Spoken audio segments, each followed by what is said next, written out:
ওলামায়ে কেরাম, সম্মানিত সুন্নি মণ্ডলী, উপস্থিত আমার দিনদার ইমানদার মুত্তাকিন ভাইরা, আসসালামু আলাইকুম ওয়া রাহমাতুল্লাহি ওয়া বারাকাতুহু। আমরা মুসলমান, কি বলেন? আমরা কি মুসলমান? মুসলমান চিরদিন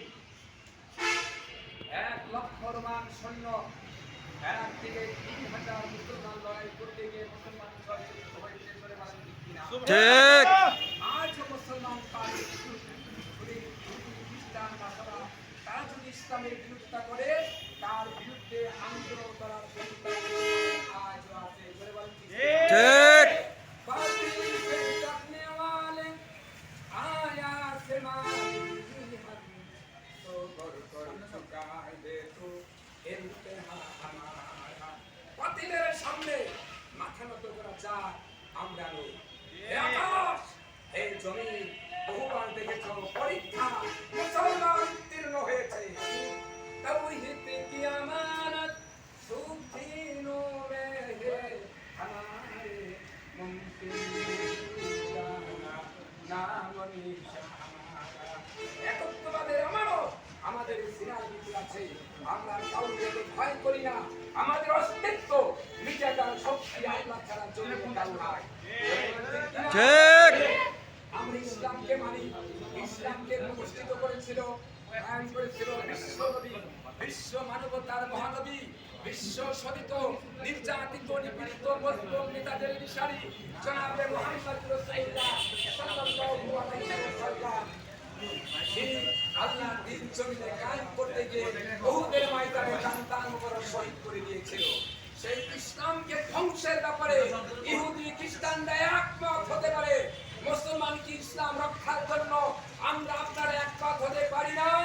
ঠিক। নারায়ে তাকবীর। আল্লাহ। ইসলামের শত্রুরা হুঁশিয়ার সাবধান। ইসলামের শত্রুরা হুঁশিয়ার সাবধান। ভারতের দালালেরা হুঁশিয়ার সাবধান। আপনারা জানেন যে উদ্দেশ্যে আমরা এখানে এসেছি। ইয়া আইয়ুহাল্লাযীনা আমানু লা তারফাউ আসওয়াতাকুম ফাওকা সাওতিন নবী ওয়া লা তাজহারু লাহু বিল কাওলি কাজাহরি বাতুকুম লিবাদিন আন তাহবাতু আমালুকুম। আল্লাহ পাক কোরআনে বলেছেন সূরা হুজুরাতে যে তোমাদের নবীর সামনে কথা বলতে গিয়ে তোমরা যে নবীর কথার আওয়াজের চাইতে বেশি জোরে হয়ে না যাও। নবীর কথার আওয়াজের চাইতে তোমাদের আওয়াজ যদি বেশি কষ্ট হয়, জোরে হয়, তোমাদের জীবনের আমলগুলি বরবাদ হয়ে যাবে।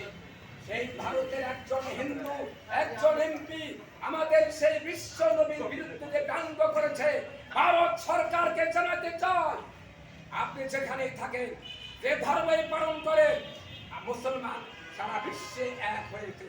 আর বাংলাদেশের 18 কোটি জনতা আলেম ওলামা কেরাম মুফাসসিরে কিরামদের একমত, যদি এর বিচার সুষ্ঠুভাবে করা না হয়, ওই জালিম নাস্তিক হিন্দুকে 24 ঘন্টার ভিতরে ফাঁসির কার্যকরে দাঁড় করানো হয়, এমন একটা পরিণতি ঘটবে, ইতিহাস স্মরণ করবে দীর্ঘদিন পর্যন্ত। নারায়ে তাকবীর। আমি আমার সংক্ষিপ্ত বক্তব্য এখানে শেষ করছি। আল্লাহ হাফেজ। বাংলাদেশ।